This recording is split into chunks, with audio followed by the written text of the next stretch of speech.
He was relatively quiet, but we had talked after class one day just about being athletes, and I said, I was like, "Oh yeah, I'm not playing anymore, and this is why." And then he just opened up and said, "Oh, I've been very depressed for the past 2 years. I've never told anyone before. You're the first person I'm telling. I've been contemplating leaving and quitting football as well."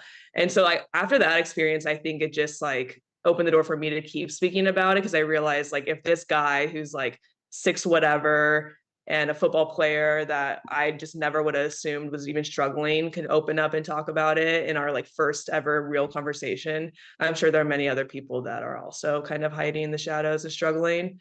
Um, so I guess that probably gave me the confidence. He probably doesn't even know that we like doesn't remember that conversation, but I've remembered it since that day. Yeah. There you go. Big boys around the world healing America. I make a joke, but for real though, is you don't think that some of these very masculine, very large boys have feelings, because they just like, oh, you're just this, you're just violent, or you're just an athlete, and it's not what it is.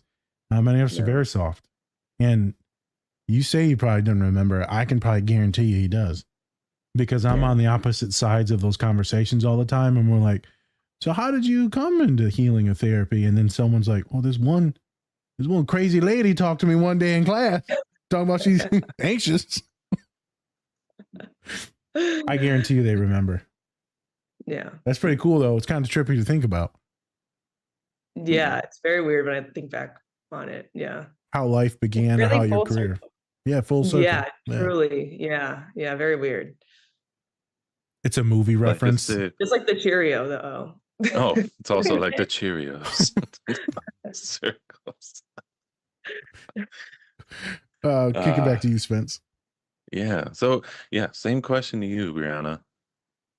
So I was born and raised in Cleveland, and so I was always familiar with Kevin Love because I was a huge Cavs fan growing up.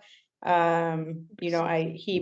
helped us win the national championship with LeBron. I just had to throw that out there because every Cavs fan I think would appreciate that, and every Clevelander. So I was always familiar with Kevin, and I was working with an after-school program here in Miami. It was kindergarten through fifth graders, and I was connected to Sarah and Ellie, our co-directors of education at the Kevin Love Fund. And at the time, they were looking for someone to pilot our social and emotional learning curriculum and just start our lessons with a group of students. Sorry, my cat. You're good. I love it. I love it.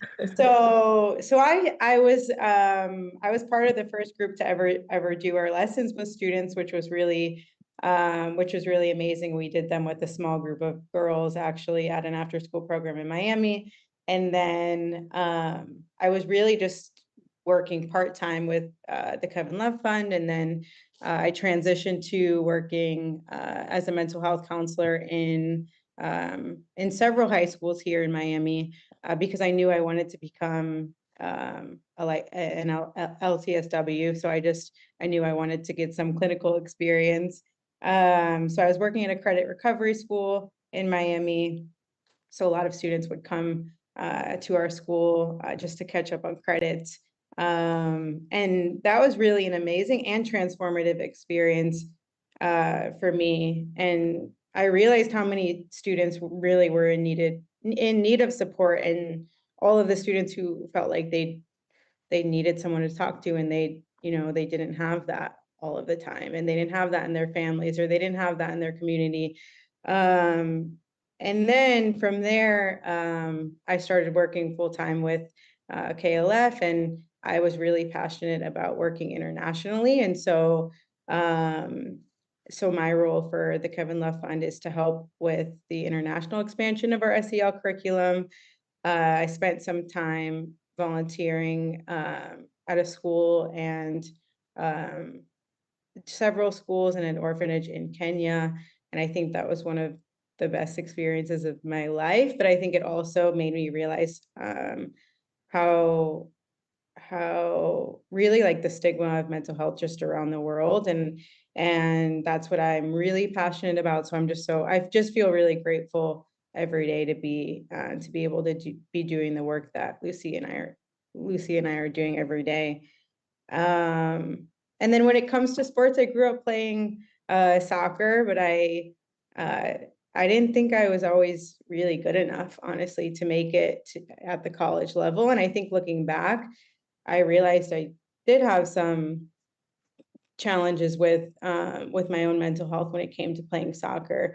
I think looking back, even after Lucia shares her experiences, like I did have anxiety. I would have anxiety the weekend that we had games, or feel like I don't know if I want to play this weekend, or I don't know if I want to travel this weekend. And I think at the time I just thought, I think I'm just burnt out from the sport. I think I'm just sick of soccer. But looking back, I think I was really experiencing a lot of anxiety when playing. And I think, Lucy, honestly, you sharing your experiences, it helps me reflect and realize that, because I feel so far removed from playing soccer. It's been so long, but the more you think about it, the more it helps you reflect on your own experiences. Bryanna's too affirming, bro. Bryanna's so affirming. We come on the podcast. She's just like, y'all are lovely. Y'all are so kind. I'm like, girl, stop. Thank you. We're terrible people. All right. Don't you lie to me. You guys are. Serious question though. So do you have anxiety doing all this cool stuff that you're doing, right? You're first one to start implementing the classes. Like you're going to Kenya, tons of anxiety, I assume, different country, teaching. Now you're supposed to do this pedagogy internationally and push that and promote that. That's a lot of pressure. I would assume that your hair's on fire. I think I feel excitement when it comes to expanding to other countries. But the thing that brings me the most anxiety always is definitely speaking in front of other people. I have a lot of anxiety when it comes to public speaking. Yeah, not this podcast, but Couldn't tell by your email at all. What are we doing? What is it about? What are the questions? Tell me. I need to know. I definitely want to be prepared. There are no questions. But I think our team just makes us feel so supported. Okay. Take some of that anxiety away. And I also always think about the students who will have access to our curriculum. So I'm always just really excited when bringing the curriculum to students around the world. Okay. Yeah. Excitement and anxiety are felt the same in the body until, anxiety like goes overdrive. So definitely some of that. Also, it's your motivation when it comes to wanting to heal and protect others, and some of your own personal story that we know, right? So that all kind of oozes in to provides this go get 'em attitude instead of this, oh my God, I'm going to run away attitude. All right. That makes sense. I just wondered, because I'd be terrified if I was doing what you're doing. Anytime you're like supposed to promote or like, look, this is what we're doing at this place, but it's not you. It's the place. You're promoting the place. It's just a heavy load. Yeah. Yeah. I'm like, oh my God, I don't represent the whole counseling center, because my students will look at me like, they're all like you. I'm like, no, they're not all like me. They're much better than me. All right, Spence. Yeah. So the next question I have is, since we don't have a scene or anything like that, I kind of want to ask, just especially are there any things that really help you kind of regulate in certain moments that you're feeling different emotions, right? Like we were talking with Sammy Sullivan, who's a rugby player, won the bronze medal. She talks about how she loves building Lego sets like that. Like she is anxious, but she loves building Lego sets, and that really helps her with her anxiety. So are there any things that you like doing that, help you kind of regulate yourself in those certain moments? Right. As healers, you got to have something. Either first one to answer. Yeah. For me, at least, I think maybe because I played my sport for so long, I played like 14 years, I think.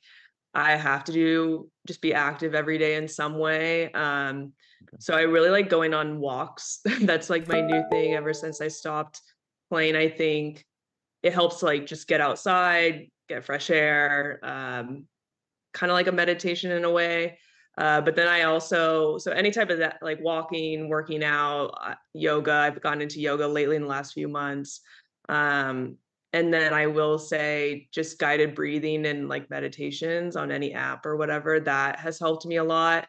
I learned that, I think, when I was going through all my panic attacks in college. And it actually really helped. And I think that's something that a lot of people and athletes are told to do, like just breathe, but you're never taught. And so that's actually one of the lessons that I'm helping create right now for KLF, to deal with performance anxiety and just any of those stresses in general, and specifically guiding the athletes through a guided breathing or meditation and teaching them how to do it.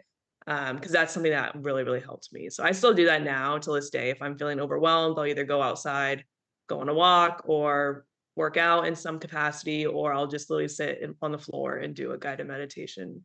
That's what helps me. You getting paid to teach people to breathe? That's a good job. It is a good job. In? Job. Oh, you're done. Get out. Next person. $150. $150. $150. I make jokes, but I mean, in actuality, it's one of the most important things that keeps us alive, and yet we all forget to do it when we're anxious. Hey, thanks for watching this video. Check out the full episode on our channel and anywhere you find podcasts. Also, remember to like and subscribe. Whoop whoop.